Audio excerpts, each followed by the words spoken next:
शेतकरी आणि त्यांचे जीवन हे भारतीय अर्थव्यवस्थेचे एक महत्त्वपूर्ण भाग आहे.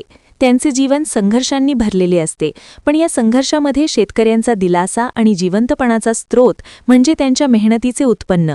शेतकऱ्यांनी एक मोठा आर्थिक आधार म्हणून पशुपालन क्षेत्राकडे वळण्याची दिशा घेतली आहे. पशुपालन, विशेषतः दुग्ध व्यवसाय, बकरी पालन, कोंबडी पालन यांसारखे व्यवसाय आज ग्रामीण भागात महत्त्वपूर्ण बनले आहेत. पण यासाठी आवश्यक असलेला भांडवल आणि संसाधनांचा अभाव अनेक वेळा शेतकऱ्यांसाठी मोठे आव्हान ठरतो. या समस्येवर मात करण्यासाठी महाराष्ट्र सरकारने शेतकऱ्यांसाठी एक महत्त्वपूर्ण योजना सुरू केली आहे. पशुपालनासाठी 50 लाख रुपयांचे अनुदान योजना हे शेतकऱ्यांसाठी एक मोठे प्रोत्साहन आहे. यामुळे शेतकऱ्यांना आपल्या व्यवसायाचा विस्तार करण्याची आणि त्यात अधिक लाभ मिळविण्याची संधी मिळणार आहे. या योजनेचा फायदा घेणाऱ्यांना दिले जाणारे अनुदान त्यांच्या उत्पादन क्षमता वाढविण्यासाठी अत्यंत महत्त्वाचे ठरेल. सरकारच्या या योजनेचे महत्त्व: पशुपालन हे एकाच वेळी शेतकऱ्यांसाठी व्यवसाय आणि उत्पन्नाचा स्रोत बनू शकते.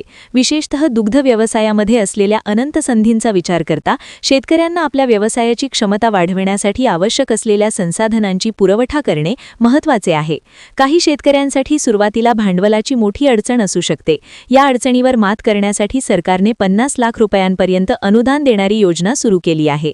यामुळे शेतकऱ्यांना आधुनिक तंत्रज्ञान, योग्य साधनसामुग्री आणि पाळीव प्राण्यांसाठी चांगले वातावरण तयार करण्यास मदत मिळेल. अनुदान कसे मिळवावे?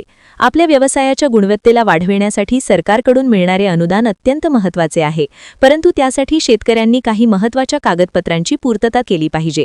या योजनेचा लाभ घेण्यासाठी शेतकऱ्यांना आधार कार्ड, शेतकऱ्यांचा ओळखपत्र म्हणून आधार कार्ड आवश्यक आहे, बँकेचे पासबुक, अर्ज करणाऱ्याचे बँक खाते नंबर आणि संबंधित माहिती दर्शवणारा पासबुक, शेतकऱ्याच्या शेताचा दाखला, शेतकऱ्याला त्याच्या शेताचे प्रमाणपत्र सादर करणे आवश्यक आहे. व्यावसायिक योजना: शेतकऱ्यांनी सुरू केलेल्या किंवा सुरू करण्याच्या इच्छेच्या पशुपालन व्यवसायाची व्यावसायिक योजना. अर्ज करण्यासाठी शेतकऱ्यांना या कागदपत्रांसह राज्य सरकारच्या पशुपालन विभागाच्या वेबसाईटवर जाऊन अर्ज दाखल करावा लागेल.